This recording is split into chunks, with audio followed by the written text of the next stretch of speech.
that will focus on the training and operations tempo for our Army Reserve and our Guard and Air Guard components. Just 10 days ago, we marked the 10th anniversary of the September 11, 2001 terrorist attacks on our homeland. That day, as we all know, literally changed our world and led us into a long-term global war on terrorism, a fight where our reservists and our National Guard members are full partners.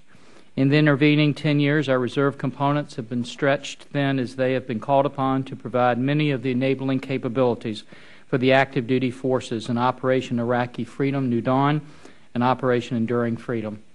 They provide support such as intelligence gathering, airlift, close air support, and security forces.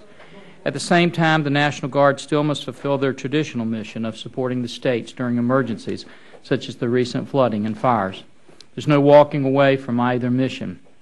Their significant combat support role in Iraq and Afghanistan makes it clear that we cannot go to the fight without our reserve components. According to the Department of Defense's recent study, The Future Role of the Reserve Component, the reserve component is an irreplaceable and cost-effective element of overall Department of Defense capability. The report specifically stated, unless we had chosen to dramatically increase the size of the active components, our domestic security and global operations since September 11, 2001 could not have been executed without the activation of hundreds of thousands of trained reserve component personnel. Juxtapose this reliance on our reserve components against a backdrop of large U.S. force structure reductions and the $400 to $900 billion in defense cuts proposed over the past several months, and you can see how current challenges can grow to become significant problems. For the Army Reserves and Guard and the Air Guard, their ability to take on additional missions that require significant military support will be severely strained if the force structure and budgetary reductions of the magnitude being discussed take effect. Even fulfilling their steady state missions could be severely impacted. For example, let's look at just the Army for a minute. As was noted in our July hearing, general readiness indicators have gradually improved across the Army active and reserve components over the past year. However, significant equipment challenges remain. While deployed units report high levels of equipment readiness, many home station and reserve units report significant shortages of key items needed to fulfill their assigned missions and to conduct full-spectrum training. Anticipated budgetary reductions will further challenge this trend and the Army's ability to simultaneously provide trained and ready forces for ongoing operations and other possible future commitments and contingencies. This will be particularly true as the Army has changed its role. During the Cold War, the Army Reserve components were considered strategic reserves, which meant that only very limited training was done during their 1 weekend a month, 2 weeks a year duty time. Units were not funded for significant training and had limited equipment sets. In theory, these units would have significant time after mobilization to get up-to-date equipment and conduct extensive training. They would then deploy for the duration of the conflict, rotate back home afterwards, and return to their strategic reserve status. However, in the past 10 years, the reserve components have become more operational, which requires more training before mobilization and involves a reset train period upon a unit's return from theater. It also requires substantial additional resources to enable more training prior to a unit's formal mobilization. But is this model sustainable? I hope our witnesses will answer that question, especially as we are facing significant budgetary challenges. Since 1999, the overall Army Reserve O&M funding almost tripled, but I worry whether we'll be able to support such growth. With regard to the Air National Guard, one of their important missions is protecting the homeland through the Air Sovereignty Alert. This mission has not been without its challenges, primarily because it was not adequately resourced, programmed, or budgeted for by the active Air Force. Also, unlike the Cold War era, when Air Force units were assigned to dedicated air defense units, the units that perform ASA operations today are part of the Air Force's total force and deploy overseas to support military operations. This can cause significant challenges for those Air Guard ASA units that must train for their primary contingency operations support missions while simultaneously training and manning their ASA mission. When an ASA Guard unit is deployed overseas, there is tension in how it also will meet its ASA mission, which is often accomplished by transferring personnel and equipment from non-deployed units to fill shortfalls. Here again, I hope our witnesses will help us understand the resources needed to maintain these domestic missions at a time when we face diminishing budgets. Joining us today to discuss the challenges for resources, training, and budget are three distinguished individuals. They've served their country well. We're very privileged to have them here today to provide their expertise, knowledge, and counsel to us. First, we have Lieutenant General Jack C. Stoltz, the Commanding General of the United States Army Reserve Command. General, thank you for being here. We also have Lieutenant General Harry M. Wyatt III, the Director of the Air National Guard. And General, we thank you. And Major General Raymond W. Carpenter, the Acting Director of the Army National Guard. General, thanks for all that you do and for your time this afternoon. I now recognize the Ranking Member, Ms. Burdell, for any remarks she may have. Thank you very much, Mr. Chairman, and good afternoon, gentlemen. Today we continue our discussion on the overall readiness of our armed forces. We will hear from the directors of the Army and the Air National Guard, as well as General Stoltz from the Army Reserve, and we look forward to the testimony from our witnesses.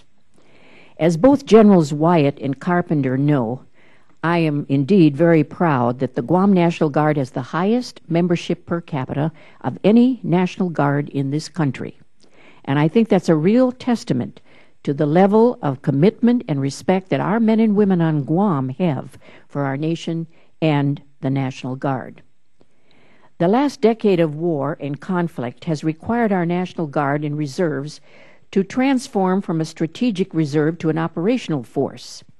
Beginning on September 11, 2001, and continuing through today, our Air National Guard began flying combat air patrol missions over our cities and our most important landmarks. Days later, we saw the Army National Guard mobilized to provide security at airports throughout the nation. Mission requirements expanded with the beginning of rotations to Afghanistan and then Iraq and other areas. Our National Guard and our reserves have answered every call to duty, and their support for our nation has been invaluable.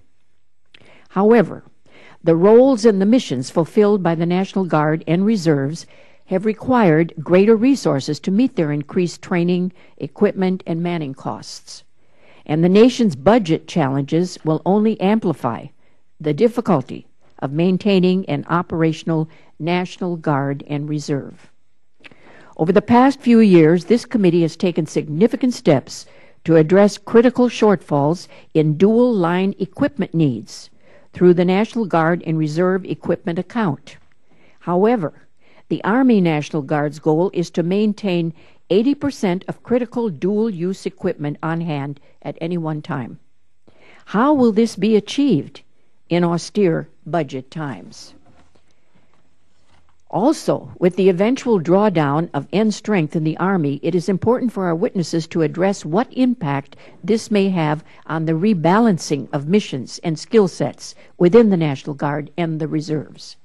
What impact might this have on the readiness of these forces?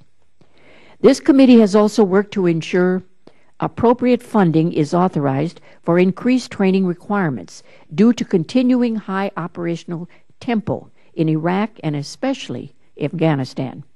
In the Army Reserve alone, operation and maintenance costs have increased from $1.4 billion in fiscal year 1999 to a requested $3.1 billion in fiscal year 2012. Additional investments in the operation and maintenance counts will be needed to support a home station training concept. Such efforts are important toward ensuring the continued accessibility of the National Guard and Reserves, but there will be challenges in fully implementing this concept. So I hope the witnesses can discuss these challenges in their testimony today and what risks would be associated with reduced funding for these purposes. I also remain seriously concerned about aviation assets to our National Guard. Our House-passed fiscal year 2012 Defense Authorization Bill contains a prohibition on retirement of C-23 Sherpa aircraft. What plan does the Army National Guard have to replace these aging aircraft? At one time, the C-27J Joint Cargo Aircraft was the replacement, but former Defense Secretary Gates cut the buy to 38 planes and shifted the program to the Air Force. How will we meet this equipment requirement in a difficult budget environment? Will homeland defense missions and airlift capability that is needed to support such missions be factored into replacing the C-23 Sherpas? I also remain concerned that the Department of Defense has not acknowledged the need to incorporate homeland defense mission requirements into certain planning assumptions. Further, I remain concerned that the National Guard Bureau has not taken a more prominent role in working with the various services and secretary-level agencies to better define these requirements. I hope that our witnesses, Mr. Chairman, can comment on when such requirements will be finalized and incorporated into the Department of Defense planning assumptions. If we do not have solid homeland defense requirements built into the planning process, I fear we take significant risk in the readiness of our National Guard and Reserve to be appropriately trained and equipped to respond to these missions. And finally, this committee will closely examine future budgets to ensure that we do not hollow out our National Guard and our reserves. To remain an operational force, we will need to see investment in the training and the equipment accounts in future years. We must always have a ready, a reliable, and an accessible reserve component. And I look forward to the testimony of our witnesses. Thank you, Mr. Chairman. Thank you for those remarks, Madeline. And as we discussed prior to the hearing, I ask unanimous consent that we dispense with the 5-minute rule for this hearing and depart from regular order so that members may ask questions during the course of the discussion. I think this will provide a roundtable type forum and will enhance the dialogue on these very important issues. And without objection, so ordered. I also ask for unanimous consent that non-subcommittee members, if any, be allowed to participate in today's hearing after all subcommittee members have had an opportunity to ask questions. Is there any objection? Without objection, non-subcommittee members will be recognized at the appropriate time for 5 minutes. Gentlemen, as we mentioned at the outset, we'd like to, as a committee, first of all, simply say thank you to each one of the three of you. Thank you for your service to our country, for the sacrifices that we know that each of the three of you have made. But also thank you to the men and women who serve under you for the great job that they have done, for the sacrifices that we know they've made for our country. Your written statements have been introduced. We'll be introducing those to the record. You don't need to read those again, but we're welcome to hear them if you'd like to. But what we'd love to hear is just your opinions as to what you think this committee needs to know. The unfortunate thing is no good deed goes unpunished, and because you've done such a great job, the American people, many policymakers in Congress will just assume you're going to continue to do that regardless of the resources that we give you. Many of us fear that we have an enemy coming over the horizon that we haven't seen in years, and that is some deficit reduction cuts that perhaps could impact what you do for a long time to come. And so it's very important that we hear from you as to the impact you think these cuts could have on the men and women that you represent. So, General Stoltz, if it's okay with you, we'll start with you just because that's where you're seated in the great lineups. General. Chairman Forbes, Ms. Burdeo, other members, on behalf of the over 205,000 Army Reserve soldiers that I command, first and foremost, let me say thank you for your enduring support. Support in terms of financial, but also support in terms of just the moral support that you give our soldiers and our families as they continue to perform, as you indicated, in a magnificent way. I was just down in Florida on Monday for a segment with Fox and Friends. And just a little snippet, you know, in between their breaks, I had 140 soldiers with me there. And they cut to me and said, "What would you like to say?" And I just said, you know, these people sitting around me in uniform are a national treasure because it's a volunteer army and they don't have to be here. And yet, for some reason, they continue to raise their hand over and over. And I said, there's Sergeant Dasher sitting right here in front of me. I just met him. Hey, he's a big, strapping E7. And he's been to Iraq 3 times, 03, 06, and 2010. And he said, "Sir, when you need me, I'll go back again." That is a national treasure. And so, as you've indicated, it has cost more for us to become an operational force. But there's a reason for that, and there's a reason we've got to maintain that support. I brought along 2 charts just to illustrate why. The first chart here is, and I think you have a handout available to you, it demonstrates what we have done in terms of the force mix in our Army. As we have grown the Army from a force of 482,000 in the active Army to 569, we really haven't grown our reserve components very much. In the Army Reserve, we're still at 205,000. That's where we were pre-9/11. I think the National Guard was at 352. They're at 358 now in authorized end strength. So the growth has come in the active force. And that growth has come in greater combat capability with their brigade combat teams and greater aviation capability with combat aviation and other types of things. At the same time, we have shifted the combat support, the combat service support, more and more to the reserve components. And so between the National Guard and the Army Reserve, the chart illustrates that 80% of the transportation capability for the Army is now in the Guard and Reserve. 75% of the engineer capability is in the Guard and Reserve. In the medical community, 75% roughly is in the Guard and Reserve. Civil affairs, 85%, and it goes on and on. That's why the Army has become dependent on the reserve components, is because we're no longer the reserve, we're the Army. We are what the Army depends on for these kind of capabilities. And yes, it does cost us more to keep those forces ready because we're utilizing them and we've got to train them and maintain them. But we cannot afford, as the Army has to come down in end strength, to cut any support for our reserve components because they're going to be even more dependent on the reserve components if they have to come down in end strength on the active side. More of this capability is probably going to shift our way. And what we have to do is we have to be good stewards of the dollars you give us. We have to be efficient and effective. And we in the Army Reserve have developed a training strategy that says, you know, we're going to take soldiers and put them in a 5-year rotational cycle. So in the 5th year they deploy or they become available, and then they go back and reset and start training, and we gradually train them up so that we don't spend a lot of dollars until we are sure we're going to use them.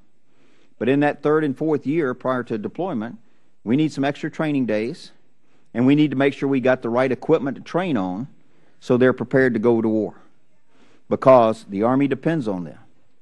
And so my concern is, just as you said, Mr. Chairman, as we're looking at some of these dramatic cuts, that someone assumes we can just take the reserve back to where it used to be prior to 9/11/2001.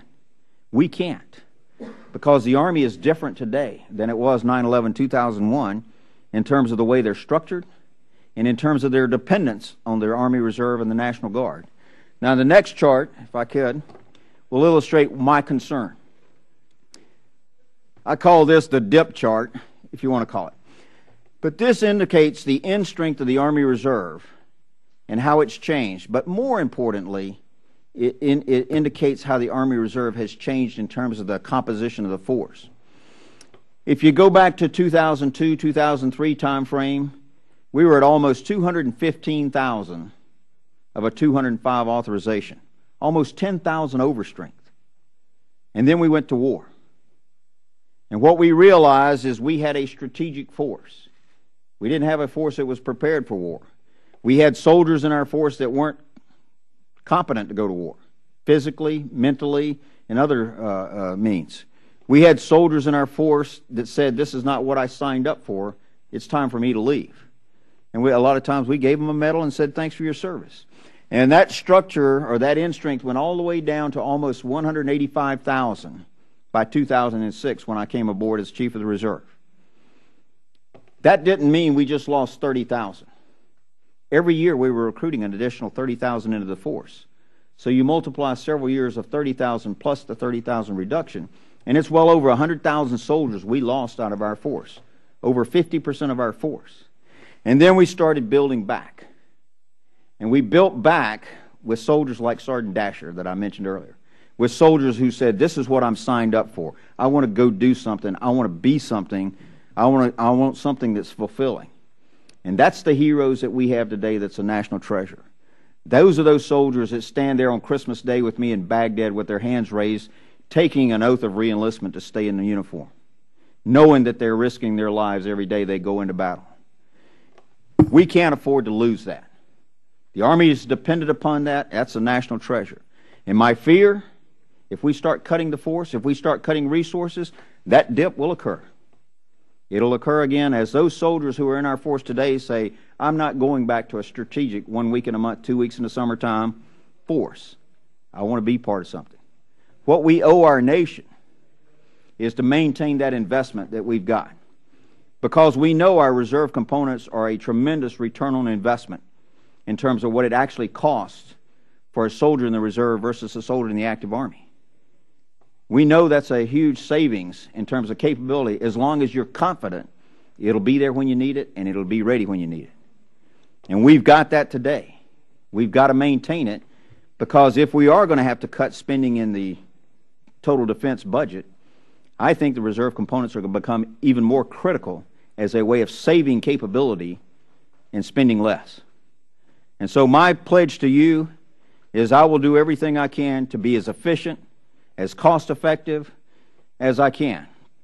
But I owe it to my soldiers to maintain their readiness, to give them the equipment they need to train on and the equipment they need to go to war, and to take care of their families while they're gone. So I look forward to your questions, sir. But again, thank you for all of you for your support for us. General, thank you. And we owe them the same thing, and thank you for helping us provide that to them. General White?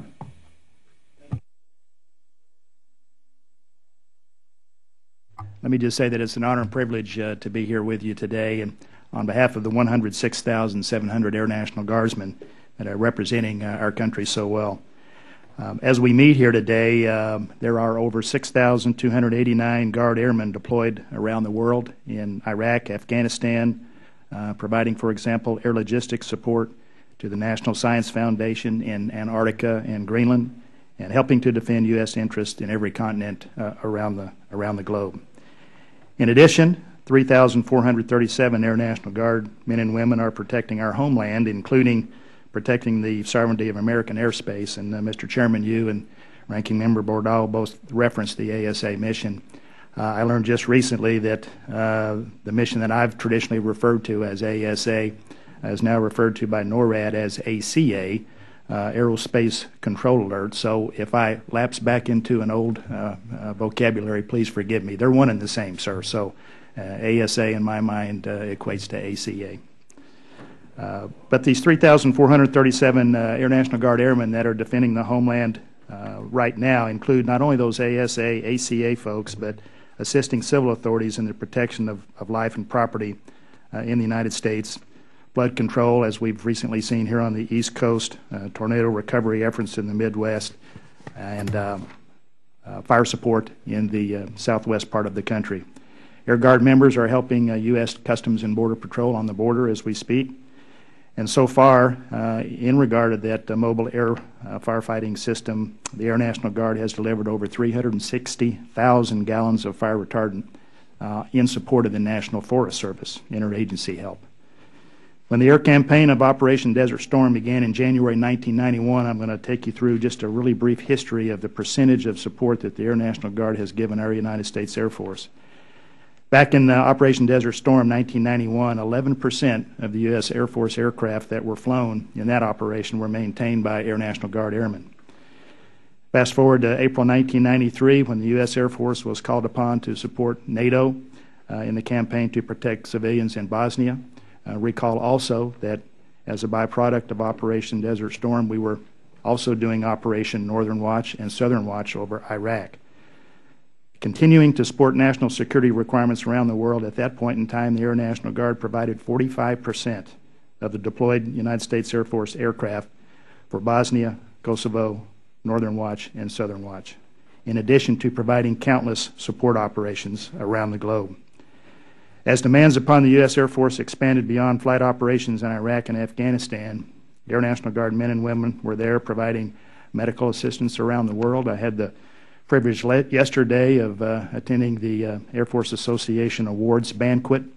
General Johns, representing Air Mobility Command, one of his units, his MAGCOM gained units, won an award for the medical assistance, and he summoned General Stenner and myself to the stand, to the award stand, because he recognized that 94% of the United States Air Force medical capability resides in the reserve component. This is a dual-use capability, as Ranking Member Bordeaux pointed out, that is also available to our governors. As you recall, Secretary Gates recently directed the National Guard to stand up 10 Homeland Response Forces comprised of Army National Guard and Air National Guard members. They're about 556 strong. And one of the large pieces of that, on behalf of the Air National Guard, is this medical assistance, where we are able to deploy those skills that we have to support the warfighter overseas in support of our citizens here at home when we have a natural disaster or terrorist attack. But in addition to medical assistance, some of the other capabilities that we provide, non-flying, are explosive ordnance disposal experts, security forces, battlefield airmen, and other combat and support tasks. Today, Guard airmen are serving alongside our Air Force, Joint Force, and coalition partners around the world. I provide some of these statistics to emphasize that the men and women of today's Air National Guard are ready, and not only are they ready, but they are willing and, in fact, anxious to serve their nation, both here at home and abroad. As we look to the many challenges of this country ahead, my goal is to lay the foundations for an Air Force that has the capability and the capacity to meet tomorrow's challenges within the constraints that we can foresee. I believe that the Air National Guard, as well as the Air Force Reserve, are a part of the solution. We have proven time and again to be ready, willing, and accessible. Operation Odyssey Dawn, Operation Unified Protector. The aerial tanking refueling was done by 22 aircraft, 16 of which were Air National Guard. There was no mobilization authority, but over 800 airmen deployed and 800 Air National Guard's airmen deployed in support of that operation without any mobilization authority, 100% volunteers. After the Vietnam War, Secretary of Defense Melvin Laird created the total force concept, realizing that by increasing reliance on the reserve components through improved equipment and increased training, the nation could maintain defense capability at a lower cost. That concept is even more valid today than it was back in 1970. And your investment in the National Guard and Reserve Equipment account has been a critical component to the Air National Guard as we increased our readiness through the last 20 years. For example, without that investment, our Block 30 F-16s, which are the backbone of protecting America's skies, would have been irrelevant by now. The Air National Guard is a cost-effective, professional, ready airspace and cyberspace force. Based upon its traditional part-time professional workforce, and because we operate primarily from civilian airports and small community bases, we provide the cost-effectiveness that this country needs at this critical time. You have created the most professional combat-ready force in the history of the Air National Guard. Today's Guard airmen understand that the nation needs more of them than 1 weekend a month and 2 weeks in the summer, and they are ready and willing to answer the call. All they ask is that we continue to provide them with the equipment, the training, and the resources they need to accomplish the mission. Thank you, and I look forward to your questions. Thank you, General. General Carpenter. Chairman Forbes, Ranking Member Bodeo, it's an honor and a privilege to be here today to represent the 360,000 plus Army Guard soldiers. Currently, there are 39,485 soldiers mobilized, and more than half of our force has combat experience. The sacrifice of our soldiers, their families, and employers has been tremendous, and they deserve our deepest gratitude. Looking back on the past decade, the Army National Guard has been there from the very beginning. The New York National Guard was among the first on the scene at the World Trade Center on 9/11, as was Maryland and Virginia in the days after the Pentagon was attacked. Beginning with the 9/11 response, the Army National Guard has continued to shoulder our responsibilities in the overseas fight in Afghanistan and Iraq, while simultaneously responding to events in the homeland, the largest of which was Hurricane Katrina. And the service of our Army National Guard continues. For example, the weekend of August 26th through the 29th past, the National Guard had more than 63,000 National Guardsmen on duty protecting this country at home and abroad. Over 47,500 National Guardsmen were deployed in support of overseas contingency operations and partnership-building missions. Almost 10,000 members of the National Guard on that weekend from 24 states responded to Hurricane Irene. We staged 3 ground task forces, 3 air task forces, and we pre-staged them in anticipation of landfall for Hurricane Irene. Another 1,000 National Guardsmen provided security on our nation's southwest border. An additional 4,000 National Guardsmen responded to a range of domestic emergencies across this country. The experience of the past decade has transformed the Army National Guard to an operational force, a national treasure, in the words of a recently retired four-star active duty Army general. As an operational force, the Army National Guard represents the best value for America. Force structure and military power can be sustained in the Army National Guard for a fraction of the regular cost. The Army National Guard is 1/3 of the total Army, but accounts for approximately 10% of the total Army budget. Supporting capability in the Army National Guard makes good business sense. The Army National Guard could not have evolved into the operational force without the support of this committee and Congress. Our nation has invested over $37 billion in equipment for the Army National Guard in the past 6 years. The delivery of that equipment has increased Army National Guard equipment on hand rates for critical dual-use equipment by 14%. Because the Army Guard is a full partner with the active component, it is vital for the Guard to continue modernizing equipment. Modernization and interoperability are essential for training during the Army National Guard pre-mobilization periods and critical for deployments. It is no secret that the Department of Defense and the Army are facing reduced funding. We in the Army Guard understand that and have already set about garnering efficiencies and developing new strategies that will allow us to continue to meet our dual mission responsibilities with less funding. Those two missions have required an Army National Guard of 360,000 soldiers, formed into 54 Joint Force Headquarters, 8 combat divisions, 28 brigade combat teams, 8 combat aviation brigades, and over 70 enabling brigades during the past 10 years. We are reminded regularly that we live in a very dangerous and unpredictable world, and it seems like the predicted 100-year natural disaster events are coming closer and closer together. We have built a capability to respond to the needs of our citizens at home and abroad.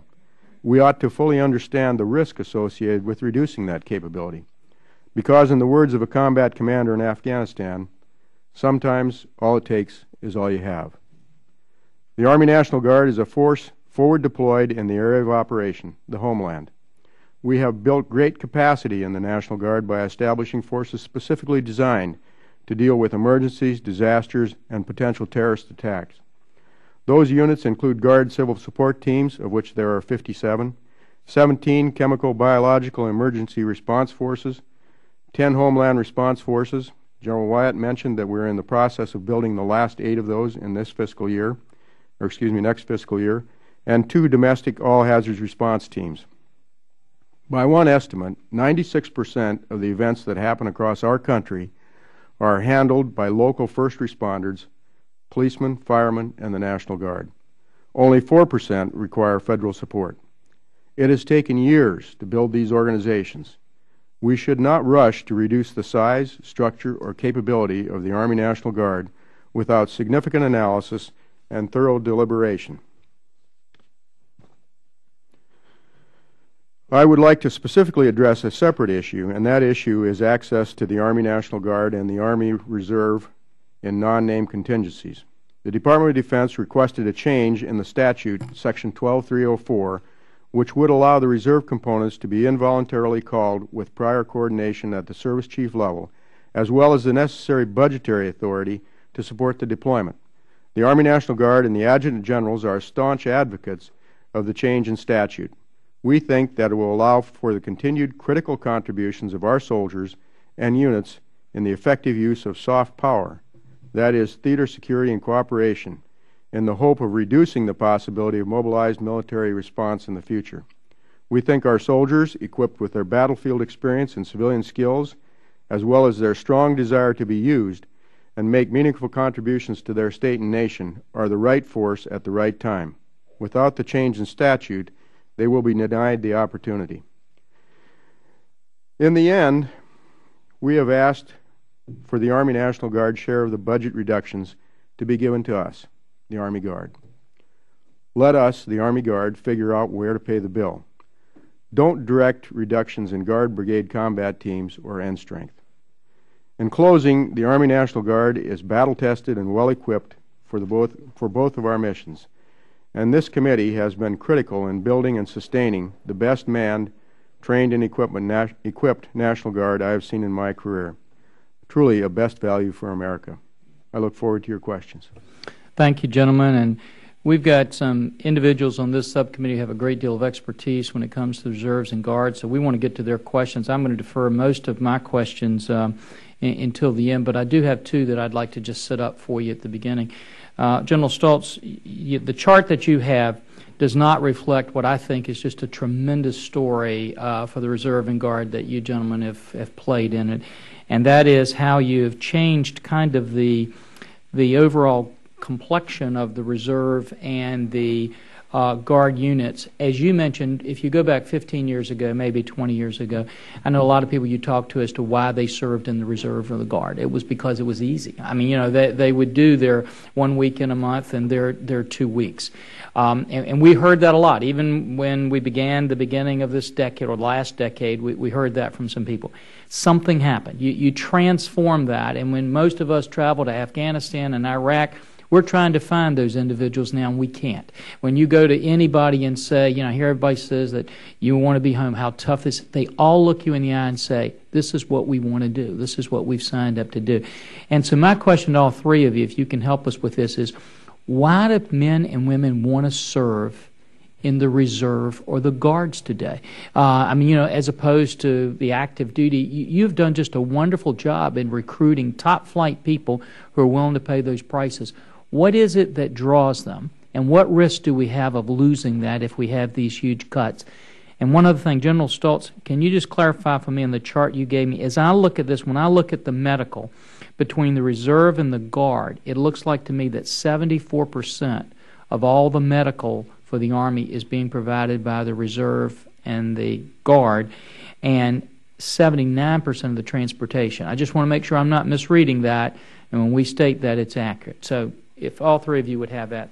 Yes, sir. With the question you just asked, the chart that I showed is the number of units in the active, in the Guard, and in Reserve, and out of the total units in the medical force, 74% of them are in the Guard and Reserve. Out of the total units in the transportation force, 80 or 79% are now in the Guard. So it's the total number of units. So it is that capability because that's what we deploy. We deploy units on the battlefield. With regard to your first question, you know, that's one of the things that I sit and as I meet with soldiers in Iraq, Afghanistan, I ask myself, and I ask them a lot of times, why? You know, when you're sitting there across the table having dinner with Lieutenant Villacorta several years ago. He's from California. And I said, so where did you go to school? And he said, grad or undergrad? And so I said, okay, grad school. And he said, sir, I got my PhD from MIT. And I said, so what do you do? What did you major in? And he gave me this look, like, you're not going to understand this. And he proceeded to prove himself because he talked about thought patterns turning into speech patterns and the processes and the neurons. And I said, what do you do for a living? And he said, sir, I develop artificial intelligence. And I said, what are you doing here? And he said, sir, I was in grad school at MIT when 9/11 occurred. And I just felt compelled to serve my country. But I don't want to give up my civilian career, my education. I don't want to be a full-time soldier all the time. And the Army Reserve lets me do that. It lets me pursue my civilian goals and also be part of something special. This brotherhood and sisterhood of men and women in uniform. And I think that's part of the answer. It's this generation that we've got today that they are living the American dream in some cases with good education, good jobs, but they just want to give back. But they don't want to give up what they've earned. And so the reserve component allows them to do that. And for our military, you put a reserve soldier, Guard or Reserve, on the battlefield, you put a force multiplier on the battlefield because they bring civilian education and skills in a lot of cases that the active Army just can't develop. You know, when I'm in Afghanistan and I have a young sergeant come up to me and say, hey, sir, I want to get my picture taken with you because I work at Procter & Gamble too. And I said, well, I retired from P&G when I took this job. And he said, I know, sir, but I want to get my picture taken with you. And I said, so what do you do at P&G? And he said, sir, I'm a scientist. And he says, what did you do? And I said, don't worry about it. I mean, that's the quality of soldiers that we've got in our force today, and we can't afford as a nation to lose them. That's that right side of that chart. That's those individuals that said, I just want to be part of something and give back to America and still be a civilian career and education that I've got. If we cut support to them, it's not just going to be a blow to the reserve. It's going to be a blow to this nation because of the talent and the quality that we have in our force. And for 1/3 of the cost in a lot of estimates of what it costs for a full-time soldier, what we get in return is remarkable. Thank you, General. General White? Chairman Forbes, a lot of the things that General Stoltz indicated are true in the Air Guard too. I think, broadly patriotism, and I'll link that to some of my other comments here. But patriotism, the ability and the privilege to serve alongside Americans that are of like ilk. I think the good feeling of joining an organization, a professional organization that is trained to the same standards as our active duty brothers and sisters, an effective force, an opportunity to continue that service to country, the ability to live where they want to live and pursue the dreams that they want to pursue, both militarily and in their civilian lives. I'm no different than any other guardsman, but I served my first 6 years on active duty. I'd always wanted to go to law school, but back in the Vietnam days, I decided to join the Air Force, and I wanted to be a fighter pilot. And after I was a fighter pilot for about 6 years, that desire to get into law school came back, and I started checking out some programs, and the Air Force would send me to law school. But then I couldn't be a pilot anymore. I had to be a JAG, and I wanted to be both. And the Air Guard offered me the opportunity to pursue both of my dreams. I continued being a fighter pilot. I continued to go to law school. I graduated, practiced law. At one point in time when I was a wing commander at Tulsa in the F-16 unit, I was also a state court trial judge. And I tell people that, and they say, how do you do that? I say the same way that all the other Air National Guardsmen do it. Because we want to, because we can, and that's what we want to do. We want to serve this country but pursue our individual dreams too. And I think when you can join an organization that has transitioned from being a strategic reserve like the Air Guard was when I first joined into an operational force where you can't tell the difference, you go into combat and everyone, Guard, Reserve, and active component, are trained at the same standard. When you take a look at the contributions of that flight of 4 that took down al-Zakari in Iraq, it was active duty, Guard, and Reserve. It was an Air National Guard targeting pod provided by Ingria that spotted the guy and got him. That's how the total force works, and the Air National Guard gives our individuals that opportunity to make their contributions to the national defense in the way that they want. Thank you, sir. Thank you, General. General Carpenter. Chairman Forbes, we have a chart not unlike what General Stoltz has in the Army Reserve in terms of our history with regard to end strength, and it's similar in terms of the dip that you see in 2005, 2006. And what we saw in 2005, 2006 was the change in the reserve component from the strategic reserve to this operational reserve that we have today. And what happened in 2005, 2006 is we had a cohort that had joined back before 9/11, and we had talked and we had sold college benefits and those kinds of things in terms of service to country. And to their credit, they went downrange and they did a terrific job. But when they came back and they were reunited with their families and their employers, there was an influence there that said, you know what, I'm not sure we're willing to do this again. And we saw a lot of those soldiers make a decision for the right reasons to leave our formations. At that point, we began changing the way we recruited people, the way we recruited soldiers. And what we did was we recruited them for patriotism, for service to country. And we had soldiers who wanted to be part of something, who wanted to be part of a team, who wanted to go do something for their country, and yet were not interested in residing on Fort Hood or Fort Bliss or in the active component. And that Army National Guard team, that Army National Guard family, you find throughout our organization. I was at the Gulf oil spill a year ago. I met a father and son team. They had both come into the National Guard since 9/11, and they were very proud of their service. They were not only doing work on the oil spill in Louisiana, they were getting ready to deploy into Afghanistan, and they have been mobilized and they're downrange together. The son, by the way, has graduated from OCS, and he's a second lieutenant. His father is a E5 sergeant, about to be a staff sergeant. I ran into a mother-daughter team at the southwest border in Texas 6 months ago when I was down there. Same story. They had joined since 9/11. The mother was so proud of her service, and she wanted her daughter to be part of something. And she invited her daughter into the organization and invited her to be part of the Texas National Guard. People don't do that if they don't feel good about their service, if they don't like what they're doing. As a matter of fact, their tendency would be to serve and leave, as opposed to invite their friends, and in this case, family members, to be part of this organization. So we think we've got a great team in this Army National Guard.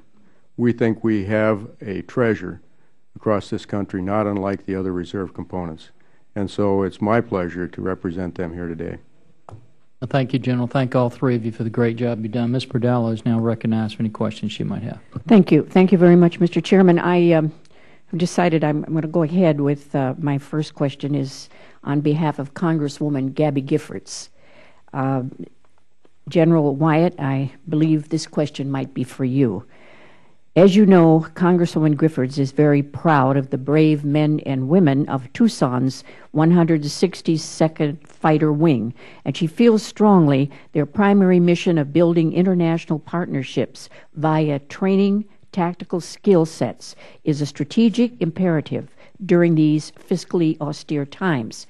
So as the Joint Strike Fighter comes online, how do you envision the wing's mission evolving? And can you discuss strategic significance of the Barry Goldwater training range? Ms. Bordallo, thank you very much for the question. I had the honor and privilege of being in Tucson last Thursday. We were part of the 162nd Fighter Wing. A tenant unit there is the Air Force Reserve and Air National Guard Test Center, and I was getting some outbriefs on our weapons and tactics conferences. This is where our warfighters come in across all of the core functions of the United States Air Force and tell us the equipment and the training that is critical to them in order to be frontline military force. It's a great treasure that we have in Tucson at the 162nd Fighter Wing. The wing's main mission, as Ms. Giffords knows, is to train foreign military students in the F-16. And the skills that are necessary to do that, not only do you have to have the skills of being a fighter pilot, but you have to be able to teach the skills, and there is a big difference between being able to do it and being able to do it and teach it. And you throw in the additional challenge of having students who may not be quite as proficient in the English language as we would like them to be. It takes a special talent, special skill that exists nowhere else in the United States Air Force except Tucson, Arizona. So it is a national treasure. As we are seeing in the paper, and we're following the development of the F-35, we know that in addition to the coalition partners that have signed on as part of the Joint Strike Fighter F-35 program, there are a lot of other countries now who are recognizing the capability that this aircraft offers, and they are approaching the United States for opportunities to buy that aircraft. I see a need, a continuing need for the 162nd to continue doing not only the F-16 foreign military training mission, but to gradually transition into the F-35 as more and more of the F-35 become available to our coalition partners and allies that desire to get into that airplane. So I do see them transitioning into the F-35. In fact, they were one of the training bases that was identified a year ago this last July by the Secretary and the Chief of Staff as one of the potential bed-down bases for F-35 training. They weren't selected as the primary location. I think Luke was and Eglin, but they are certainly on the list, and I would think as this aircraft comes into the inventory, they will get closer and closer to realizing that mission. Thank you very much, General, and I know that Congresswoman Giffords will appreciates what each of you do for our country, and we look forward to having her back with us again soon. My question then for, I guess, each of the witnesses. What would be the impact on the National Guard and Reserves if you had to go back to the strategic reserve model of training and deployments? If you can just quickly answer that, beginning with you, General. Yes, ma'am. As I indicated, the chart here, I think, is indicative. I think we will lose a lot of soldiers that just what Chairman Forbes asked, why are they here? They're here because they want to serve and they want to do something. We'll say, if I'm not going to have the opportunity, if I'm going to go back to a strategic 1 week in a month service, I don't want to stay in. So we'll lose that investment and we'll lose that talent. But additionally, this nation will lose their ability to respond because of the capabilities that we have. We are the ones that open the theater. We are the trucks. We're the boats. We are the logistics. We're the people who push that force into the theater to respond to a contingency. And if we don't invest and if we don't maintain the support, we'll lose that ability also. And the next time we have to respond to a contingency somewhere else in the world, it'll take us longer as a nation to respond and get the forces in the magnitude that we need. Thank you. General?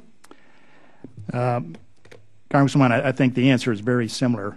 If we were relegated back to a strategic reserve, a la the Air National Guard that I joined back in 1977, I think we would have a mass exodus of people because they are joining our organizations now because they know they trained at the same standards, they know they are as good as, they know they provide the top-line combat capability, and they want to continue doing that. We offer them the opportunity to do that at a significantly reduced cost to the country. And they recognize that they are the best bang for the buck as far as providing that military capability. If we put them back on the burner as a strategic reserve, they'll still cost the country money, but they won't be able to provide that frontline respond at the same speed of light that the active service responds. They won't be able to provide that capability. The other thing we do is we take away the abilities of the governors and the adjutants general to respond to the domestic demands of their offices. That's right. As those guardsmen are in Title 32 status. We train to such high standards in the military, and we use the level of that training in response to our state missions too. So if we do that, we would actually be taking a double hit. We would lose military combat capability besides losing our people. And we would lose the ability to respond on a moment's notice on behalf of the governors and the adjutants general. I think that what comes to my mind is the experience they bring. I mean, that's just invaluable. It's well, if I may, yes. Along those lines, one of the reasons that we are cost effective is, and I'll talk about fighter pilots because that's what I'm most familiar with, is because of the experience level that we have in the combat air forces inside of the Air National Guard. Our experience level is. This is based on number of hours and sorties and numbers of deployments and other things, skill levels. We have a 90% skill level in the Air National Guard. The active component is 40%. This allows us to maintain that high level of proficiency while we fly our people 2 less sorties per month than the active component gets. When you talk about aircraft that cost $10,000 to $20,000 an hour to fly, we save perhaps $500,000 per pilot a year just because of our experience level, right. And we can do that because of that experience level. Thank you. General Carpenter? Ma'am, I would echo everything that General Stoltz and General Wyatt had to say. I'd add this. With regard to returning to a strategic reserve, there is no funding in the Army's base budget to support the man days and the additional requirements that go along with this operational reserve. We have built this operational force on OCO. And when OCO goes away, we in the Guard and the Reserve are going to be back to 48 drills and 15 days of AT. So there will be no requirement for anybody to do anything except watch as this force is put back in the box, back to 48 drills and 15 days of annual training. Thank you. Thank you very much. And one other quick question I have. This is in regard to the future of the C-27J.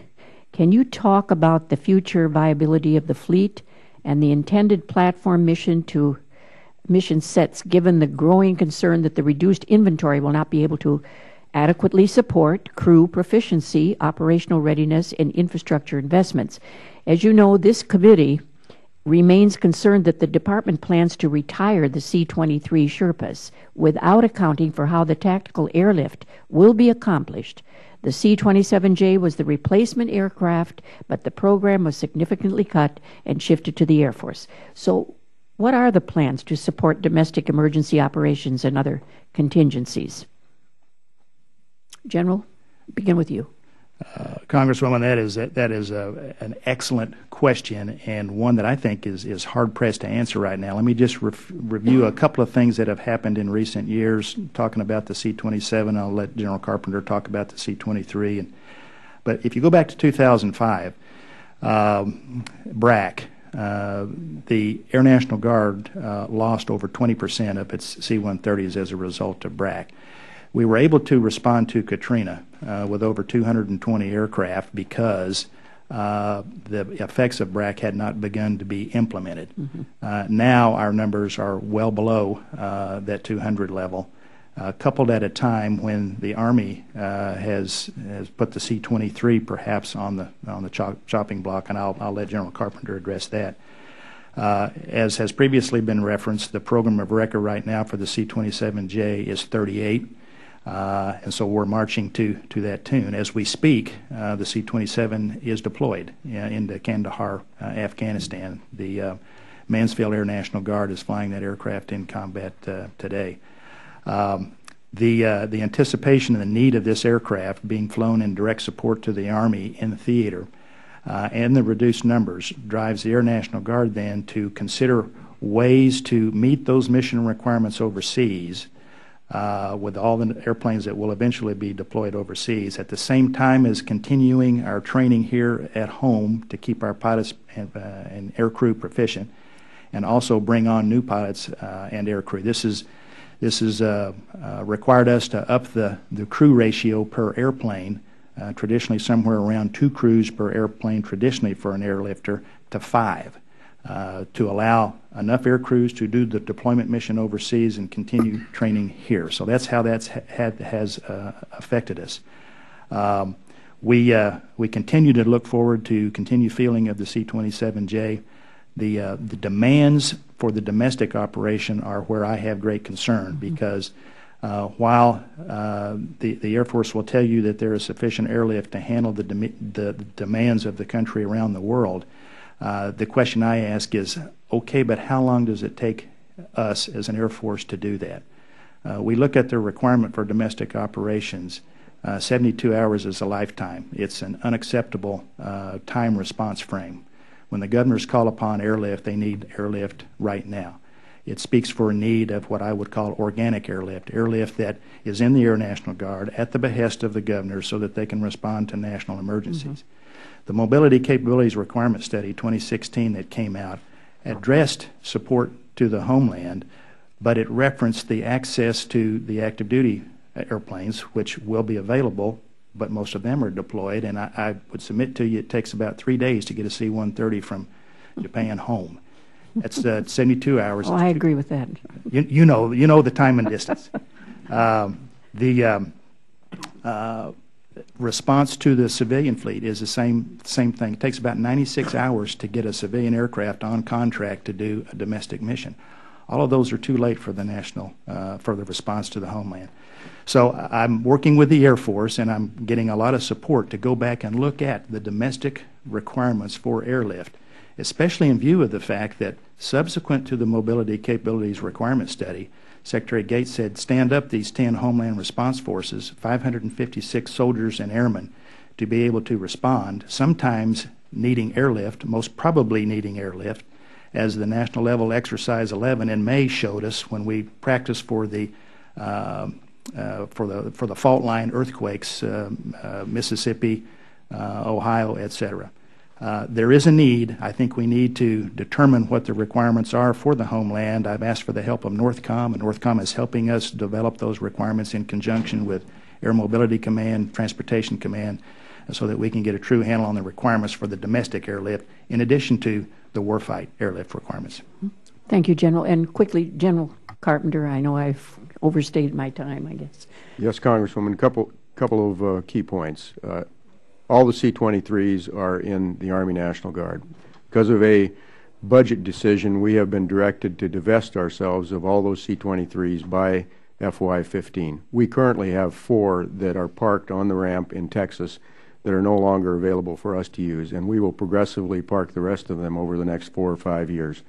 We think that the gap that General Wyatt alluded to right now in terms of homeland defense and support, that's coming and is being accomplished by the C-23s. But for the C-23s, we wouldn't be filling that gap in terms of short takeoff and landing and tactical air kind of things that are being provided by the C-23s. We think that it's a pretty valuable aircraft. I was in Balad 6 months ago in Iraq. There were 10 aircraft on the ground there, 9 present for duty because 1 was in transit. All 9 of those aircraft flew that evening, and they supported everything from special ops to normal flights back and forth. And so this aircraft provides that kind of capability. It also provides observer support during the oil spill for domestic operations. We have 2 of them in the MFO Sinai mission that provide observer support in that venue to support the MFO Sinai mission there. So we think they're a great aircraft. Unfortunately, we're going to be divesting ourselves of those particular aircraft for the next 4 years. Thank you very much. Thank you, General. Gentleman from Nevada, Dr. Heck, is recognized for 5 minutes. Thank you, Mr. Chairman. Thanks to all 3 of you for your lifetime of selfless service to our nation. And in the interest of full disclosure, I'll state that I am one of the over 205,000 Army Reservists that General Stultz commands. And while I won't, just a quick comment at first, I won't take away from the idea that those that join now do so out of patriotism, but I think it's also important to know it's a two-way street. Folks join the reserves, they get to do some pretty neat things that they don't get to do, that scientist at P&G or the MIT PhD isn't going to get an opportunity to jump out of airplanes, fast rope out of helicopters, and not to mention the incredible leadership training opportunities that will set them up for success in their civilian career. So it's a two-way street. General Stultz, as you know, my area of concern mostly is military medical readiness, and we've had several discussions on that. First, I want to start off by congratulating Major General Stone and Colonel Kiernan for the things that they've done to help clean up some of the issues that we've seen with overdue profiles. My question is, has there been an audit done of the LHI contract and the cost associated with those mass events per unit soldier, the cost and the impact of no-shows on vouchers, and ways to look at cost containment by pushing more of what LHI does back to our military force? I know we're doing ORWs for dental, which have been successful, rolling perhaps those out to include vision and immunizations, having our medical personnel perform the physical evaluations for those that are being jammed up by temporary profiles. So one, has there been an audit? If not, are there plans to have an audit? And what are the plans to move forward to push some of those activities being contracted out back to our TPU soldiers? To answer the first question, as a formal audit, I can't say that we've done a formal, if you want to call it an audit, to run the traps on it. We have looked at how much we're spending and what it's costing us, and is it cost effective.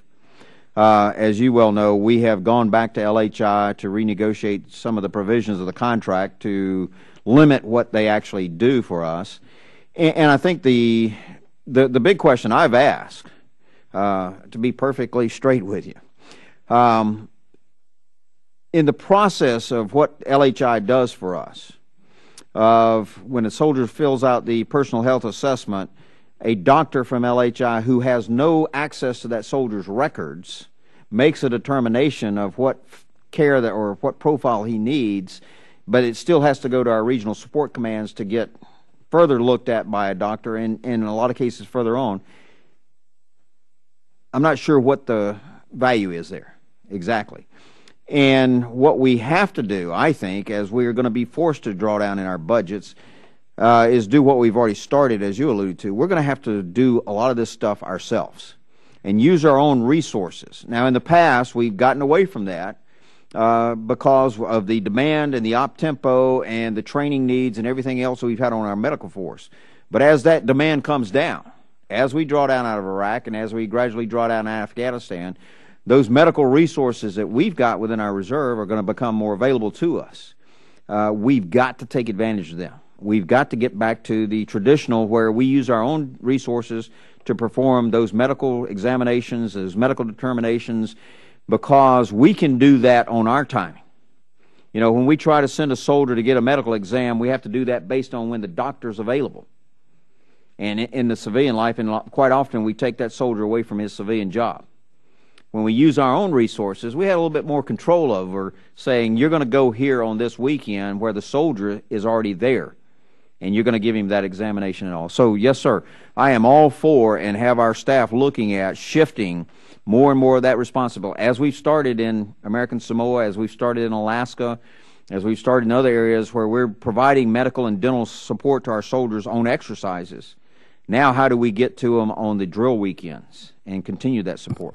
Well, I appreciate that, and that's very encouraging. And I would encourage at some point that there's a full audit done of LHI to see whether or not what they're providing has been cost effective, and as we start to move some of those activities back to our TPU or ARS soldiers, that we can see whether or not it's truly cost effective. So thank you, and thank you for your forthrightfulness. Roger, sir. Thank you, Dr. Heck. The gentleman from New Jersey, Mr. Lobiondo, is recognized for 5 minutes. Thank you, Mr. Chairman.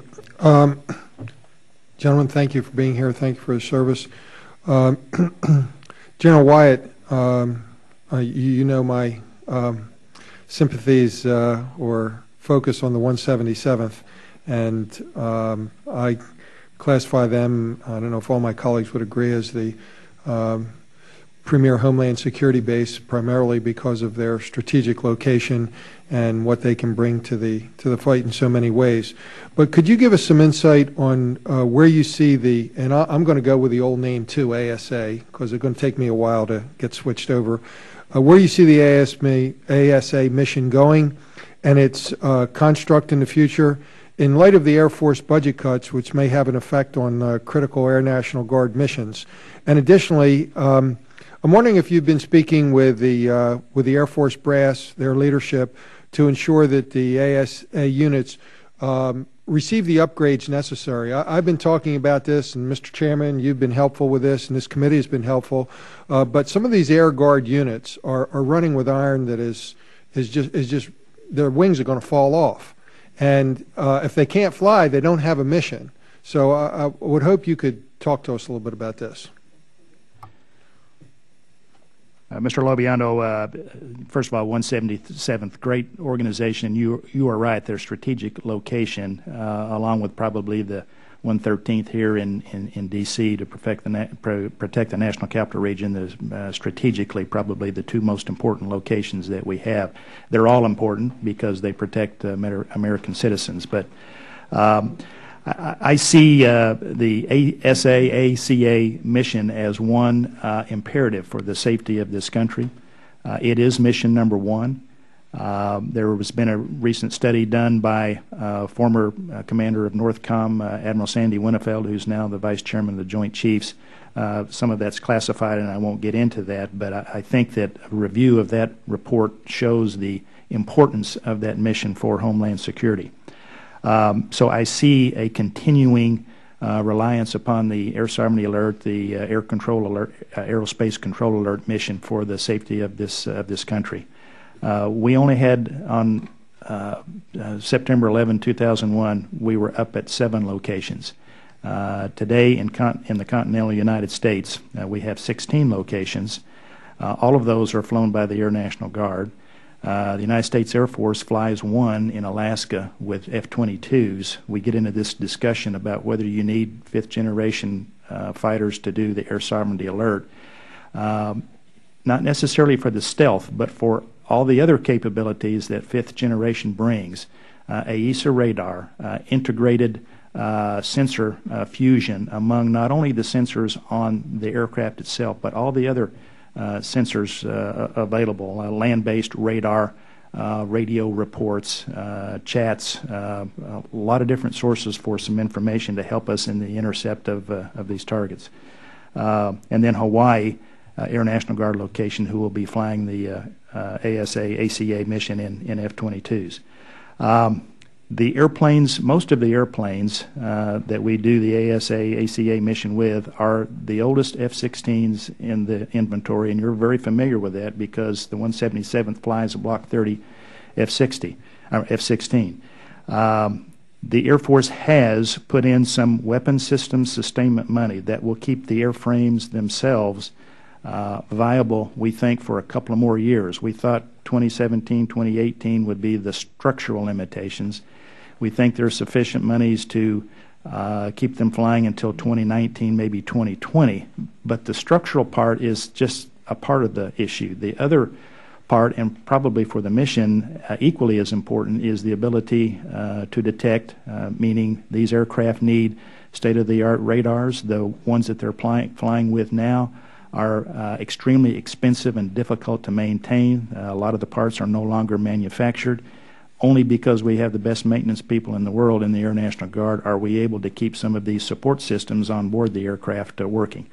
They lack beyond line of sight radio communications that are necessary for this mission. They lack the ability to integrate and fuse all the sensor data that is available for intercepts. And so we're kind of operating with our hands behind our back here as we go forward. We can still accomplish the mission in the short term. My concern is the long term, and if we don't put money either into these aircraft to give them the capabilities that they need to continue, or if we don't replace them with F-35 aircraft, we face a continuing rising expense, perhaps cost prohibitive, if there is such a thing for the Department's #1 mission, or we're going to see mission failure because we simply cannot stretch the life of these airplanes out any longer. Right now, the only Air National Guard unit that performs air sovereignty alert that has been named to receive the F-35 is Burlington, Vermont. No other Air National Guard unit has been named. And you got to remember that the units that do ASA and ACA, that's not their only mission. They also rotate and do the AEF mission, OCONUS overseas, Iraq and Afghanistan, and other possible locations in the world where stealth is a requirement to be able to get into access denied areas. So I think a healthy investment in the F-35 and the Air National Guard is great, is required not only for the foreign fight overseas, but more importantly for the defense of this country with the ASA, ACA missions. Thank you, General. Mr. Chairman, I had a couple more questions, but maybe I can submit them for the record. We'd be glad to take those for the record. Thank you. Gentleman from Texas, recognized for 5 minutes. Mr. Ress. Thank you, Mr. Chairman. And gentlemen, thank you for being here this morning. And I apologize for having to leave, but we've got some conflicts in some of our committees. As I fly home almost every weekend through Dallas, I get a chance to interact quite a bit with not just regular duty soldiers and airmen and sailors going through Dallas, but also recently a bunch of National Guard and Reserve individuals as well. And one of the things that as I ask them, because particularly since 9/11, we've asked a lot of our reserves and National Guardsmen, and one issue that keeps coming up is the predictability of military service, and it may be a contradiction in terms because. But it does make sense because they tell me prior to 9/11, they had a good idea of whenever they might be called up because of floods, hurricanes, those kinds of weather-related issues. Post 9/11, however, it's a completely different situation. We're asking a lot of them. We're asking them to leave their jobs for extended periods. My question is, how do you plan, or maybe it should be, can you plan to somewhere at some point normalize again the activation and mobilization of our reserves and National Guardsmen? Is that viable now post 9/11? Are we at some point going to be able to give them that predictability for activation that they because retention is the big issue. So many of them say, as my colleague was saying, we get to do some pretty neat stuff And in the old days, it was under more of a normal environment. So I kind of would like to get each of your comments on that aspect of it. Yes, sir. From the perspective of the Army Reserve, yes, sir, I think we can. When I talk to soldiers and I ask them, what do you want? They really give me three specifics usually. First one being predictability. Mm-hmm. Because I've got another job, I've got another life, and I need to be able to predict when the Army is going to use me and when I'm going to be able to focus on my other career. Then their second thing is, don't waste my time. If you're going to train me, train me. Make it effective. Make it worthwhile. Don't just waste my time. And the third one is, use me. I've signed up to do something. I want to do something, so use me. And what we have adapted is, you've heard of the ARFRGen, the Army Force Generation Model, which says it's a 5-year model for the Army Reserve.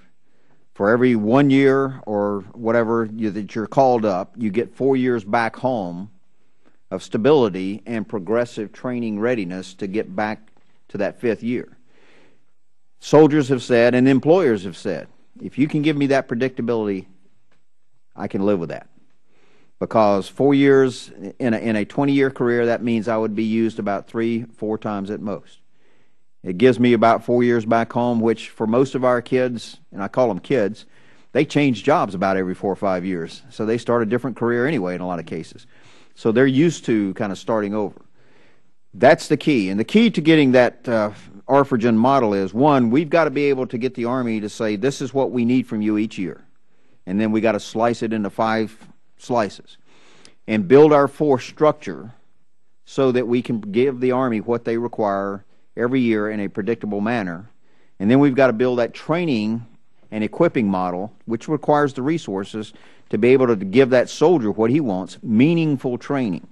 Don't waste my time. It's going to be meaningful, whether it's simulations or whether it's in the dirt training with the modern equipment. And if we can do that, the soldiers will say, I'll be here with you, and the employers say, we'll be here with you also. Sir, not unlike the situation that General Stoltz just described for the Army Reserve, it's essentially the same for the Army National Guard. The Army Force Generation Model has provided that level of predictability that we didn't have before.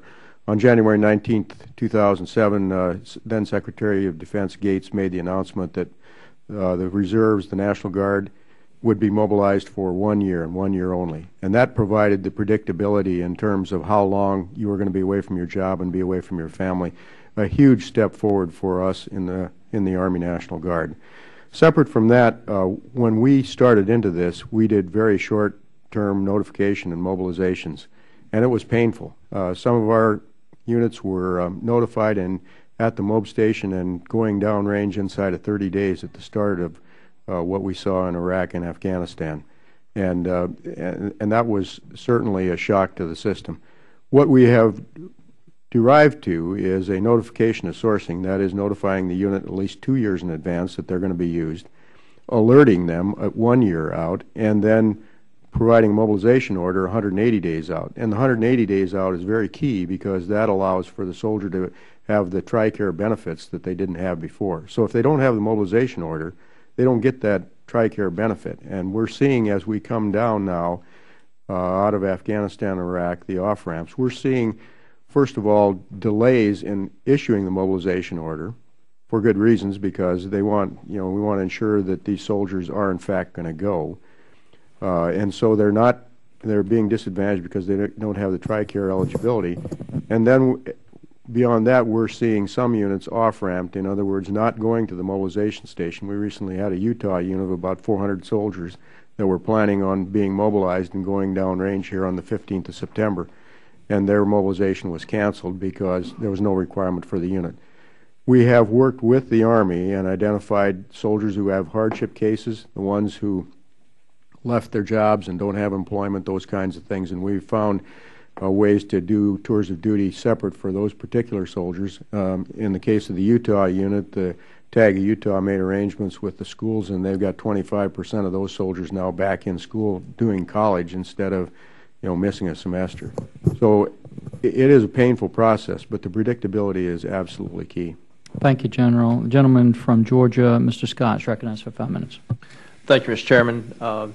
General White, first of all, I represent Robins Air Force Base and the 116th. I'd like to invite you down to visit us and see our J-Stars and talk with you about the future of that program. And do you think that we have enough J-Stars just offhand? I think we need more of the capability. Yes, you know, whether it's in that particular platform or another one, is I guess up for debate and something that we could talk about. It's been several years since I've been to the 116th, but I have been down and I know that you know, with the GMTI, the ground moving track indicator, target indicator that particular platform provides, it's in demand all over the world. The 116th is one of those high operations tempo Air National Guard units because there is, in my opinion, not enough of the GMTI capability. The Air Force is trying to robust that capability through not only enhancement of the J-Stars, but other platforms that can provide similar capabilities. Not the same kind because in the J-Stars you have the sensor operators and the folks in the back that can give you real-time analysis of what they're seeing through the sensor systems. The sensor systems themselves are getting old and worn out, and again, Air National Guard maintenance keeps those things flying. But it's a great unit. To answer your question, we need more of the capability, and we can talk about how that might be provided. Well, they do an excellent job for this country and our allies, and if you get the opportunity, we'd love to host you down there. Yes, and do a tour of the planes. Gentlemen, thank you for your service and the men and women that you represent. General Carpenter, I want you to know that I heard what you said. Don't micromanage my command. Give me my budget number and let me handle it. And I hope that's the way we do it. And one last question, if I could, General Carpenter. How many different budget numbers do you get in a year? How often, with continuing resolutions and other things, is your budget changing, and how much difficulty is that creating for you and your command? I think what we saw last year with the continuing resolutions and the stutter starts and stops were concerns by our soldiers about whether or not they were going to get paid or whether they weren't going to get paid. And you know, I know that Congress and I know the President have gone the extra mile to try and ensure that they, you know, that worry goes away. But frankly, last April when I was in Iraq and when we had the issue with the continuing resolution, it spread like wildfire across that community about you know, the situation and with regard to pay and allowances and benefits. The goal here is for those soldiers downrange to concentrate on their mission. Yes, sir. To do what they need to do, to not be distracted. And our goal is that, and I'm sure yours is the same. And I think to the extent that we're successful in that, we're going to see soldiers that are going to be successful in their mission. Thank you, sir. Chairman, I yield back. Thank the gentleman for his questions. The gentlelady from Hawaii, Mrs. Hanabusa, is recognized for 5 minutes. Thank you, Mr. Chairman. General Carpenter, you said certain things that have piqued my interest. First of all, you mentioned an amendment to a statute. I think it was section, is it 12304, or did I hear you correctly? You want to change in the statute? Was that the right section? Yes, ma'am. It's Title 10, Section 12304. And what exactly is the change that you're looking for? The situation inside of the Army National Guard and the Army Reserve and the Air National Guard and Air Reserve right now is that we have no authority to involuntarily call our soldiers to duty unless it's a named operation like Operation Iraqi Freedom or Operation Enduring Freedom. If we want to continue to use this operational reserve and not use it for those kinds of contingencies, use it for theater engagement, theater cooperation, in our case, state partnership program initiatives, those kinds of things, we've got to be able to involuntarily call our soldiers to active duty as a team, as a unit, to be able to do that. This modification of 12304 allows that. Initially, the proposal was that inside of the defense budget, the President's budget, was going to be the authority for 60,000 reservists to be called to duty during that budget year, and that those 60,000 soldiers would or reservists would have a funding line associated with them. So it was going to provide the authority, provide the funding, and that by way of it being inside of the President's budget, de facto, it was the President's consent to be able to call those reservists to active duty. I think that the Senate version, as I understand it, reduced that 60,000 to 10,000, and even at 10,000, at least it provides the opportunity for us to do the involuntary call-up. And the reason it piqued my interest is because one of the issues that I've raised with almost everyone who comes before us that is National Guard and or active is when that issue arises is really the conflict between Title 10 and Title 32 status, which of course involves the two of you there. And something else that you said is also, I think, critical in understanding another issue. I think you also said that as the end strength comes down, and you were concerned about OCO funding because a lot of the operational status of the Guard is tied to basically OCO, our overseas operation. Pending, I think, an issue that is dear to both of your hearts is whether or not there will be the quote-unquote a fourth seat or the seat for the Guard on the Joint Chiefs. And it would seem that unless there is some understanding of all of us as to what exactly, like this change to Section 12304 would be one step, is that as we cut the end strengths, or as maybe OCO starts to cut, which is anticipated by everyone's budget, then, and if you go back to a strategic kind of command for the National Guard, reserves is always Title 10, doesn't that call into question this whole debate that they're now having about whether or not the Guard should then have a quote-unquote seat with the joints because of the fact that if you go back to the pre-2005, 2006 time frame, the question would be how would that then be justified because most of your rank and file would technically be under state control because they would be Title 32 status. Ma'am, actually, unless called by the President, we are in a Title 32 status, and the only exception for that, for the most part, are people who are mobilized and deployed downrange in Afghanistan and Iraq. And the response to Hurricane Irene, for instance, was totally done in a Title 32 state active duty status. I think the great news story for us in the National Guard is that we do now have a four-star general to represent our interests. And his responsibility by the Guard Empowerment Act is to provide counsel to the Chairman of the Joint Chiefs and to the Secretary of Defense on homeland matters and capabilities and requirements inside the National Guard. So I think that that's a very positive step forward. But that's not, but the purpose of him being an equal status on the Joint Chiefs is for, I would assume, equal status in terms of military decision-making as well. He does not have a seat on the Joint Chiefs. No, but there's an issue of whether he will have a seat. That's something that I think every one of your adjutant, your tags have written in every local newspaper about why we should have it. Yes, ma'am, they have. Thank you very much. Thank you, Mr. Chair. Thank you. The gentleman from New York, Mr. Gibson, is recognized for 5 minutes. Thanks, Mr. Chairman, and I appreciate generals being here today.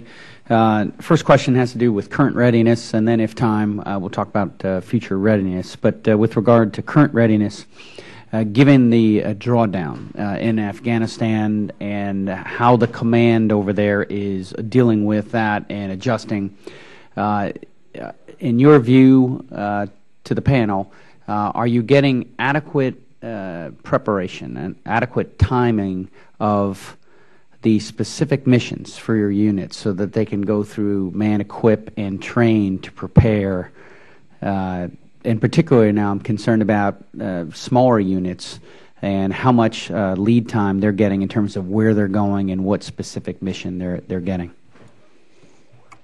Well, I think from the Army Reserve perspective, one of the metrics I can give you, if you went back 3 or 4 years ago, when we mobilized a unit, it was taking somewhere upwards to 60 to 90 days post-mobilization to get them ready before we were confident they could go into the combat.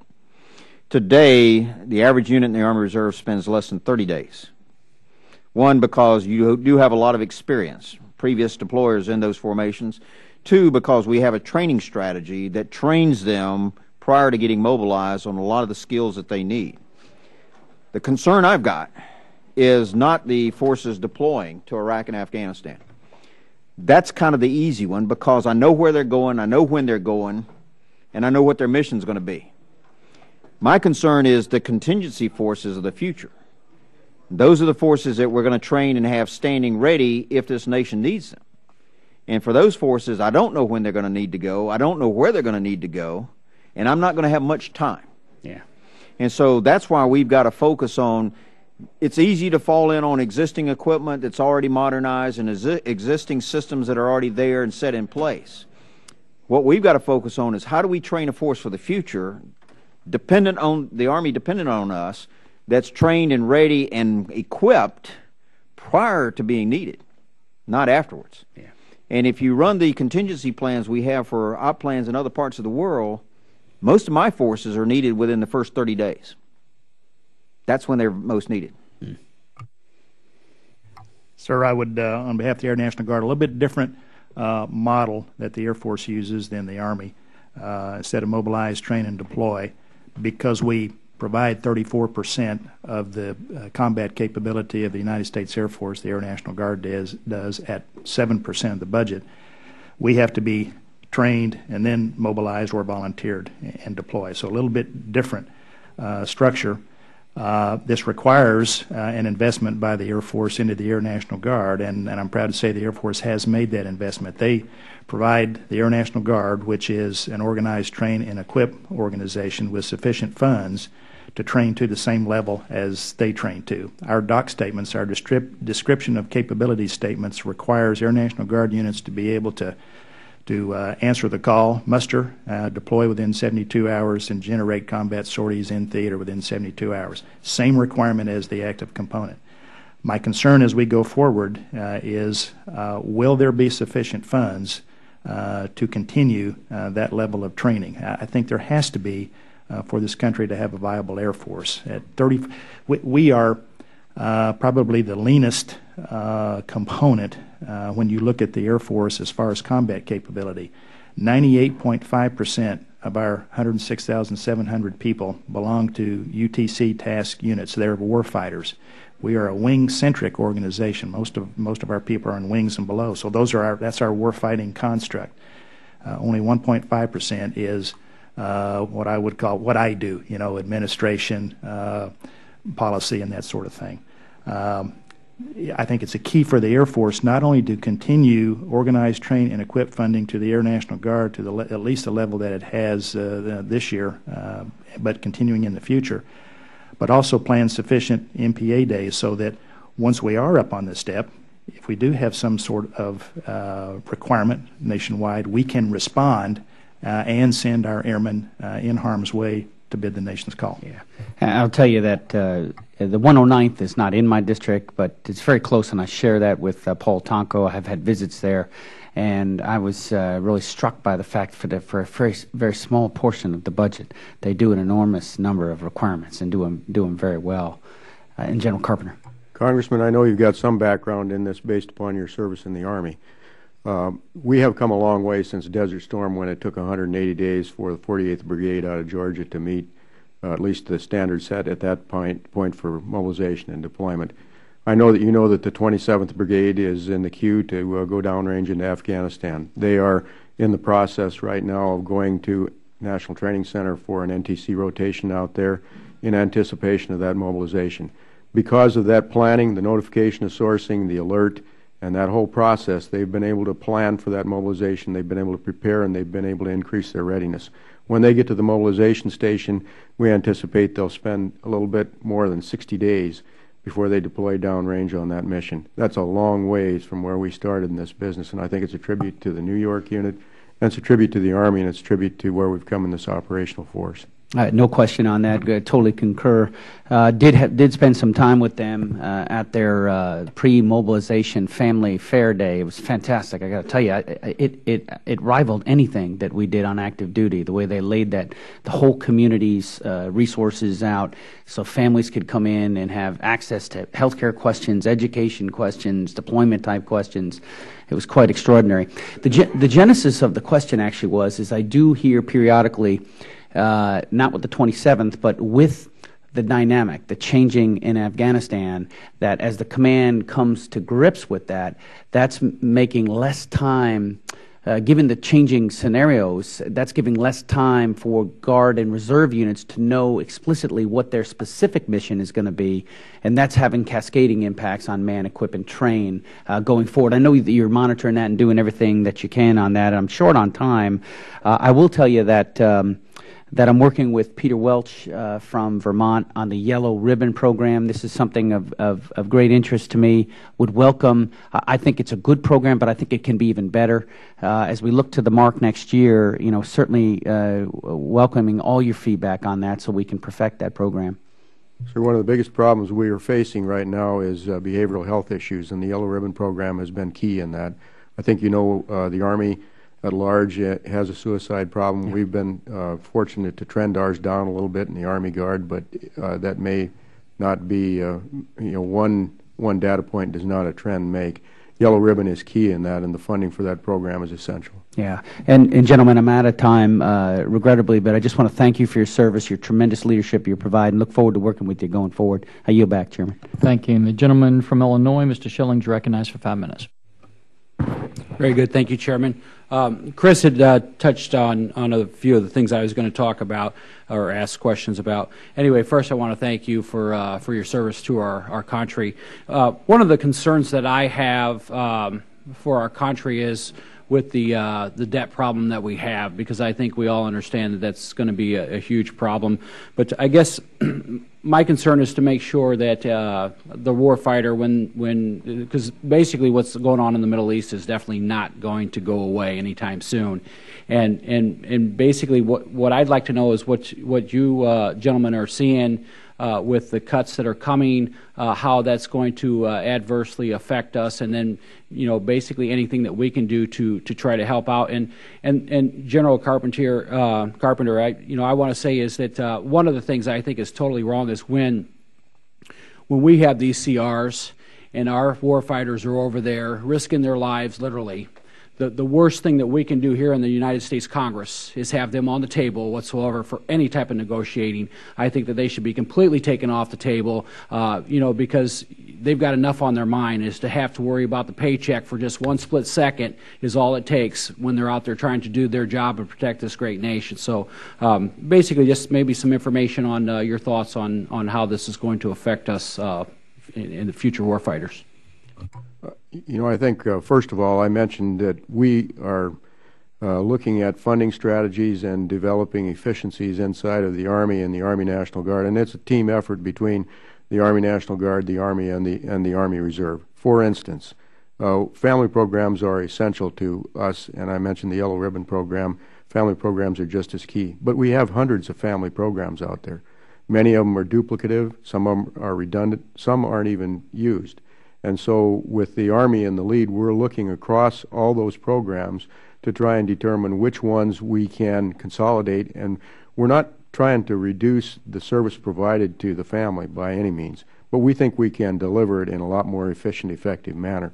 Those kinds of things are areas of opportunity for us across the Army to harvest those funds and redirect them into priorities and into essential areas.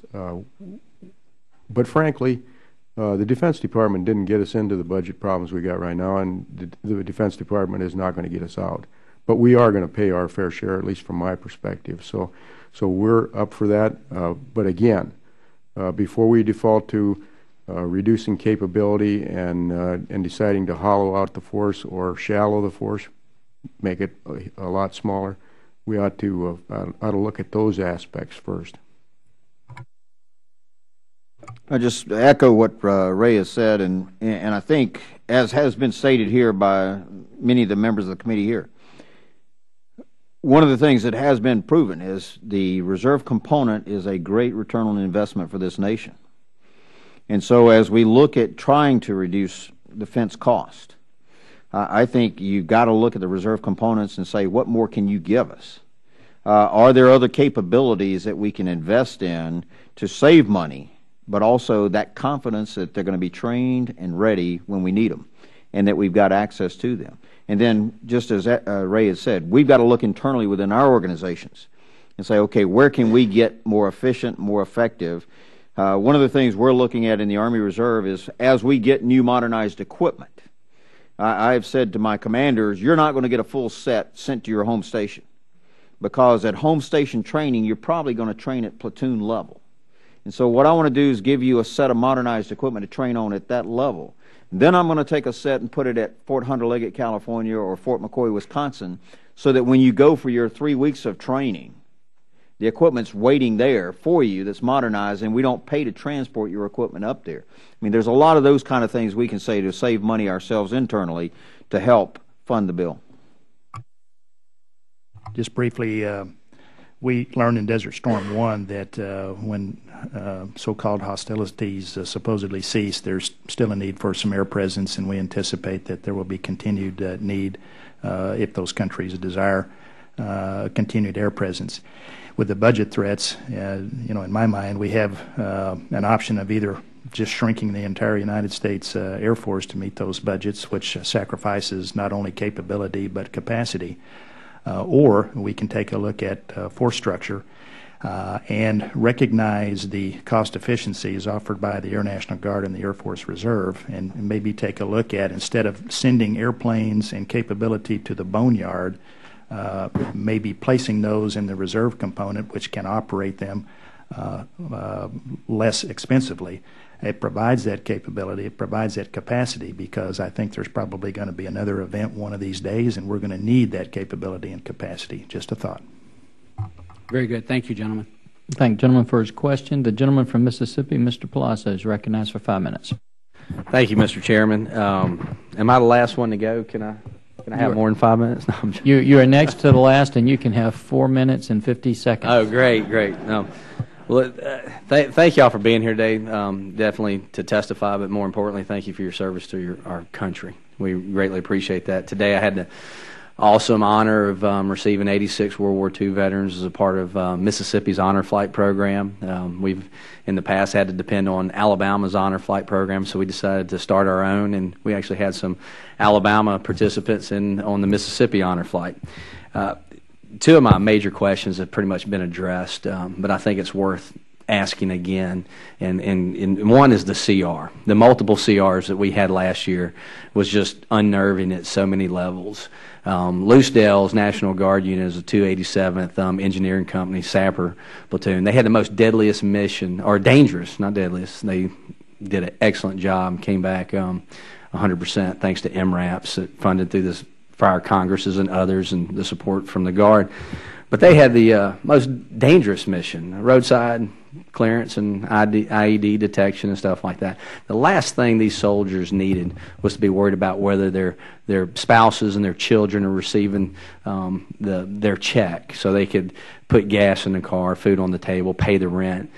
Because, we have to focus on our mission. It's dangerous enough, and then if you're distracted, not only are you a danger to yourself, you're a danger to your teammates. So, again, could you just elaborate, because I think we just need to constantly reiterate this to my colleagues throughout the House and both parties, the dangers that we face doing multiple CRs. Well, I think it's as you alluded to, and I'll make it real quick so that Ray and Bud can talk too, but morale, obviously, as you've already alliterated, but also in terms of us being able to train our force professionally and productively. When we don't know how much money we're going to have, and I've got a 3-week training event for this soldier to go to that's going to be a good experience for him, and I've also got a school that he wants to go to improve himself professionally or technically, and I say, but I can't afford to send you to both because I'm not sure I'm going to have enough money. Then come the summertime or whatever, and we've got the money, but the soldier says, I can't go now because I've already committed my time and everything. We've lost an opportunity to improve a soldier, improve his capability, and we end up giving that money back. We see the same concerns about pay. But in addition to that, what we see is our wing commanders, who are responsible for handling the budgets at the wing level, become very conservative. They begin, as General Stoltz said, taking a look at the training cost, and because some of this is lead time required for planning to set up training events and exercises, out of an abundance of caution, they will begin canceling, and we lose training opportunities that you can't make up after. In the acquisition world, a lot of our contracts have lead times, and if there is no assurances that money is going to be there in subsequent years, we will cancel contracts, and then if the money does flow at a later date, the cost of reinstating that contract goes up, and we get less value for the dollar. So those are just some of the things that we face. Sir, I already made part of my comments, and far be it for me to tell anybody how to do their business, but somebody mentioned earlier the exclusion of at least soldiers that are mobilized and deployed from that process would be helpful and would alleviate maybe that issue in terms of the angst associated with not getting paid. The other issue that General Wyatt alluded to is last year, when we finally got our budget for Negria and when we got our military construction budget, it was mid-year, and so we essentially had 6 months to execute that budget. We have, at least my team, I think, has done a terrific job in execution of Negria for 2011, and we're going to hit the threshold of 80%, but I'm telling you, we have had to do a lot to make that happen, so it causes some problems. I'm kind of running short on time, so I'll just make some comments. First of all, I think it's extremely important that the National Guard has a seat at the table with the Joint Chiefs of Staff. I don't see our Guard and reserves ever going back to a strategic reserve. It's just the world we live in. It's the reality we have to face, and y'all are part of our operational forces. And as a citizen soldier that was a part of the strategic reserve and a part of the operational reserve or force, that's just not going to happen. And we hopefully there is some discussion in the the National Defense Authorization Bill to do just that. Hopefully the Senate and the House can agree on that. And the Yellow Ribbon program is a wonderful program. I've participated in that. I thank them for their service. This is not only returning but also deploying soldiers. So we were taking advantage of both of them on the Mississippi Gulf Coast, and I offered all of them and their families that my office is open to assist you in any way possible. Just be sure to use your chain of command, and then we'll help you. So thank you all for your service. Thank the gentleman. And as you just pointed out, one of the things I think this committee is going to work very, very hard on is Mr. Schilling raised was to make sure that we try to get the pay and benefit for our men and women in uniform out of these discussions. But the second thing we just want to alert you two and everyone who cares about defense used to be that everything's kind of relative, and used to be we worried about the timing issues for our supplementals and the contingency questions there. Now we're worried about whether the money's ever going to come, not just the timing issue. So we have a different fear that we're looking at. Mr. Conaway from Texas was very patient. He stayed from gavel all the way till he had to go to another committee. But General Wyatt, he had a question for you regarding missions on the border. And the question was this: what interaction do you have with the FAA, and are there problems with flying remotely piloted aircraft along the southern border? The answer is yes to both of those. There is an issue with getting remotely piloted aircraft into the national airspace. FAA does have that authority. We work very closely with them with the support of NORTHCOM and the United States Air Force, not only just for mission effects, but also for training to launch and recover some of these aircraft, move them from their base to a training area. Sometimes you have to transit Federal Aviation controlled airspace. It's not dedicated military airspace. We're not necessarily interested in changing the shape and the structure of the training airspace, but these aircraft are very sophisticated, and while the FAA operates on principally a see and avoid, a very conservative and rightly so safety measure, some of these RPA, even though you don't have the pilot actually in the vehicle, with the sensing and the video and everything else that's on the airplane, really can see better than a pilot can. And we've got to prove that to the FAA, to their satisfaction, that we can operate remotely piloted aircraft in the national airspace. We're making great progress in doing that, and I think that day will come, sir. And General, if you don't mind, if you'd have somebody maybe from your staff contact Mr. Conaway's office to see, I think you have a great ally there. He wants to help you with that in any way he can. I have one follow-up question. I think Ms. Burdell has one question because I know we're about ready for votes. But can you tell us how important it is for you to have additional access to equipment for training, especially simulators? Because I know you don't always have the access to some of the types of simulators and all maybe that the active forces have, and what can we do to help you guys with that? Yes, sir. I have, in the last 2 years, been particularly focused on simulators, what's available, what's out there, what's over the horizon. I've made a number of trips down to the Orlando, Florida area to visit Simulation Training Command and some of the corporations that are down there because, as I said earlier, what my soldiers say is don't waste my time.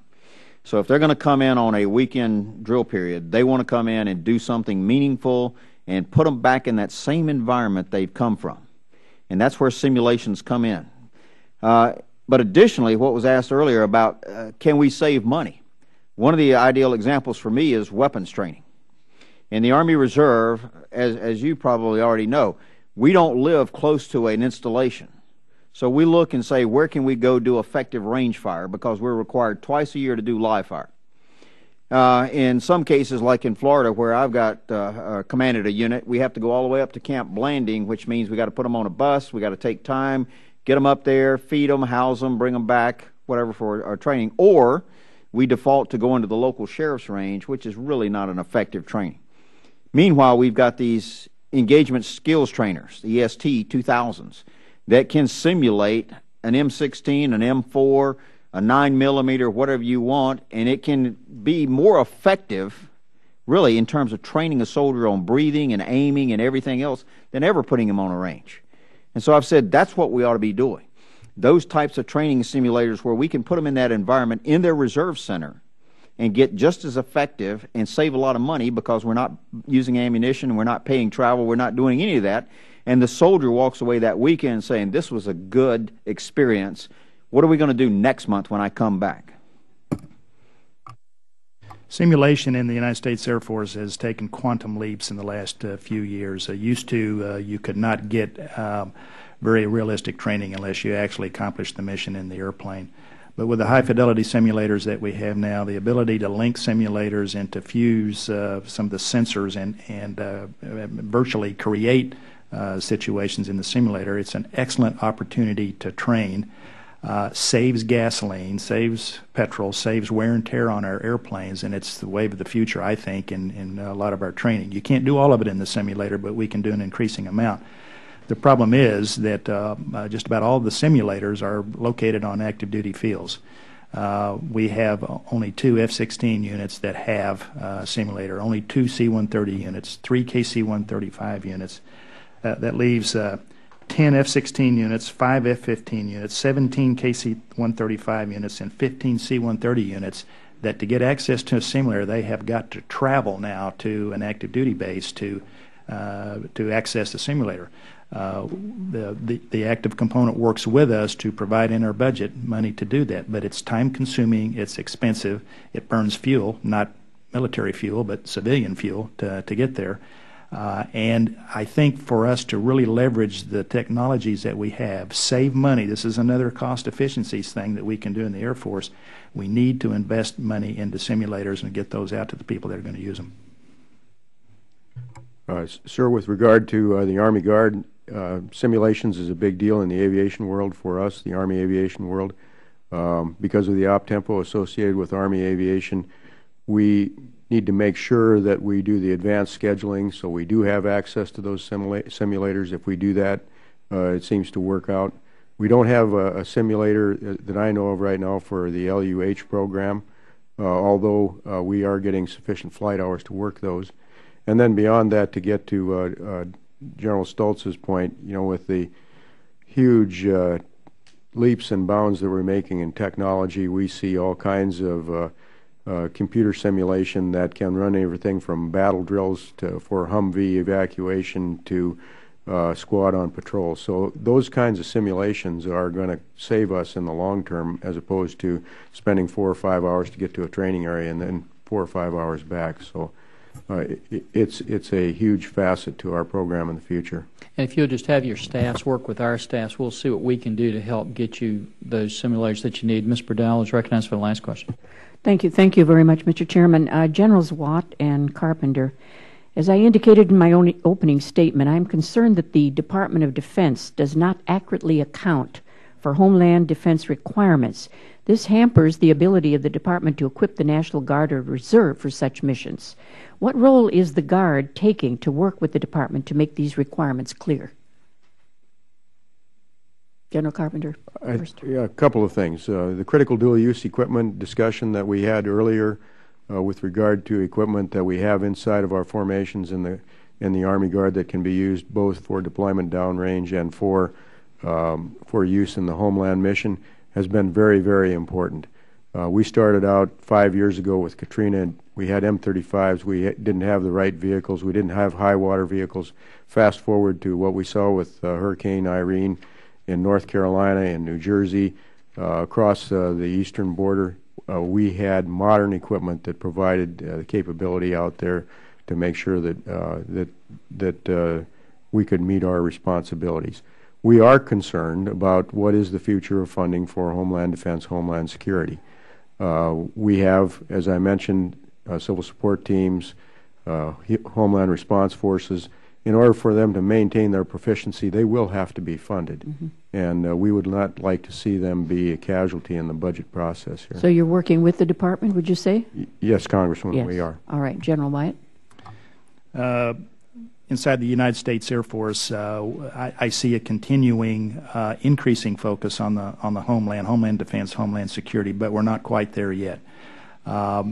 We have 12 core functions in the United States Air Force, and all of those do support to the Homeland Defense, Homeland Security, but I think we need a core function that is domestic operations. And so we're working with the Air Force to try to gain acceptance, recognizing domestic operations as a core function of the United States Air Force. If we are able to do that, there would come with that budget funding for training for domestic operations. There is not now. Even though we have authority from the National Guard Bureau and regulation to conduct training, there is no funding line for that. The important thing to recognize is that a lot of the training that we do for the warfight overseas with the dual-use equipment and the dual capabilities mirrors that for the homeland. So we get, as kind of a byproduct of our training line for the Air Force, we get to train for domestic operations in some of those core functions. But there are some differences, and I talked about our aeromedical evacuation folks. 94% of that capability in the Guard and the Reserve. And we're very good at getting soldiers, sailors, airmen, and Marine out of tight spots, taking care of them in that golden hour, mm-hmm. getting them the health care they need, transporting them to the land stool and back here for treatment. But when we get into a Katrina or an Irene, where we're transporting elderly geriatric patients, or we might be transporting, birth incubator type mm-hmm. Youngsters out of harm's way, it takes a special type of training. That's just one example, and we don't have a funding line for that. So we're working with the Air Force. I see an increasing recognition of the importance of that, but we're not quite there yet. All right, General, just one last question. Commentary recently from General Schwartz and Secretary Dunley seemed to indicate that core mission sets for the active, the reserve, and the Guard components will be transferred in the future because of budget limitations and when they're addressed. Can we expect to see the Air Guard have a future role in ISR and long-range strike missions? I think it makes perfect sense, Madam Congressman, for that to happen. When you talk about the cost of being able to provide those capabilities, my answer to that would be yes in both arenas. Very good. And I just want to close, Mr. Chairman, by saying that you have my full support. The Air Guard, the Army Guard, and the Reserves. Thank you very much. Thank you. We thank the ranking member for her questions. Once again, thank all of you, gentlemen. I think you can tell by the participation of this committee how much they care about what you're doing and want to be a part of it. We just once again thank you and the men and women who serve under you for the great job they do in defending our country. And with that, we're dismissed.